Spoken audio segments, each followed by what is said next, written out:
We're in our third session talking about the troubling trends in the American church, and today I'm going to give the final three of this conversation. My hope is with all 9 of these, you'll take them, look at them, and get on the solution side of each one of them. Again, most of them are not problems to be solved, they're tensions to be managed. Number 7 is this, that in this day and age of the church, defense has overshadowed the offense.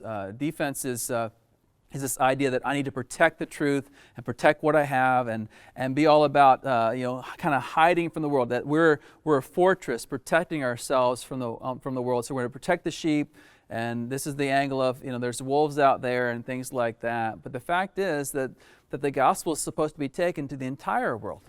We're supposed to make disciples of every nation. We're going to go into every community, Jerusalem, Judea, Samaria, the remotest parts of the earth, and preach the gospel of Jesus Christ. And so we're hiding from the darkness, but we actually have the light, and light beats darkness every time. We've got to stop playing defense and start playing offense. Jesus talks about in Matthew 16 how we're to storm the gates of hell. Well, hell's on the defense according to that. And so we've got to figure out how to take those prisoners of war and rescue them out of the darkness and bring them into the light. We've got to play offense and not just defense. Here's the thing about sports. If you watch sports at any point in time, you'll never see in a football game, you'll never see someone say, boy, that offense looks really tired. You always see defenses that get tired, but offenses never get tired, especially when they're winning the game.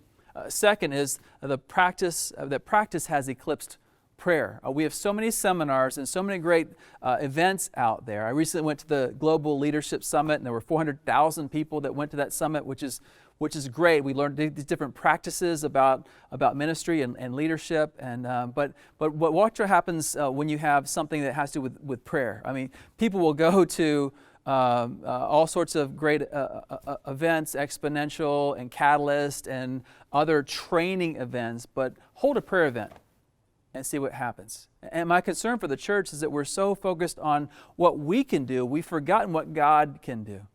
And we've got to refocus on the spiritual lives of our leaders, the spiritual lives, corporate life of our church. We've got to focus on making sure that our hearts are right and centered, and we're surrendered to Jesus so that He can use us. Because Jesus said, apart from me, you can do nothing.